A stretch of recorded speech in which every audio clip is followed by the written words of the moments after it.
Well, at one point, all farmers have to dig into the ground, but before they do, they should make a call to Louisiana One Call.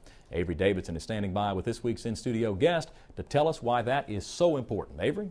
Mike, April is Safe Digging Month as declared by Governor Bobby Jindal. Joining me now to talk a little bit more about it is David Frey. And tell me a little bit how important it is having this proclamation of April as Safe Digging Month. Well, we want to make sure that people know to call before they dig. We want to make sure that people are safe before they dig. Homeowners, landowners, people who work for a living, digging or doing any type of excavation activity need to call before they dig. And the number's 811, real easy number to call, but it's also important that they call because there are some laws saying they have to do it. That's exactly right, and the state police are enforcing the dig law.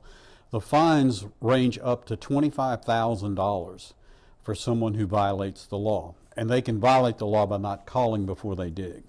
And tell me a little bit about how many calls y'all get, what y'all do when y'all get a call, what kind of markings people should look for before they dig. On average, we get about 2,800 to 3,000 incoming calls a day. Now, for each call we take in, we send out an average of a little over 5 calls per member. So that's about 15,000, 16,000 calls a day.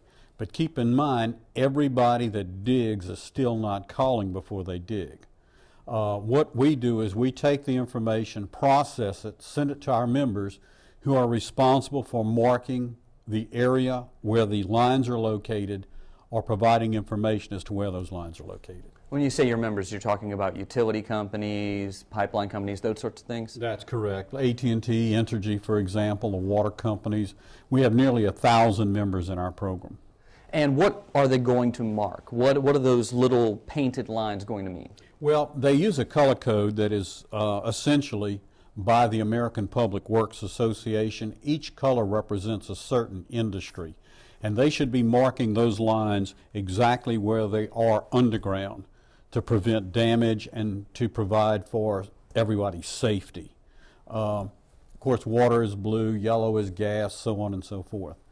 And you mentioned safety. I mean, obviously, some places like my neighborhood, we have buried electrical lines as well. Yes, and they are all, the electric companies are also in the program. Their color just happens to be red. Yeah, and I guess you could pull one of these little take one cards at certain locations. Y'all have these all over the state, I assume. Should have them out pretty good, yes. And I see that has all the color-coded markings on it. That's right. And tell me a little bit about this Diggers Night Out you're going to have in Lafayette. Every major metropolitan area has what we call a Diggers Night Out program. We have door prizes and we have guest speakers. We have one coming up in Lafayette on April the 22nd, and it'll be at the River Oaks Reception Center right off of Collie Saloon Road. And we have normally 350 people attend that function. And if anybody is interested, they can call 811 and get in touch with me, and we'll see if we can't get them an invitation. Yeah, that's what I think a lot of people don't realize, just how easy it is to make that call before they dig, whether it's a garden, farming, anything. That's correct. 811 will reach any one-call program in the nation. And if you call 811 in Louisiana, you will be calling Louisiana One Call. All right, thank you so much, David Frey with Louisiana One Call. So there you have it, Mike. Very easy. Just dial 811 before you dig. That way, not only you stay safe, you follow the law.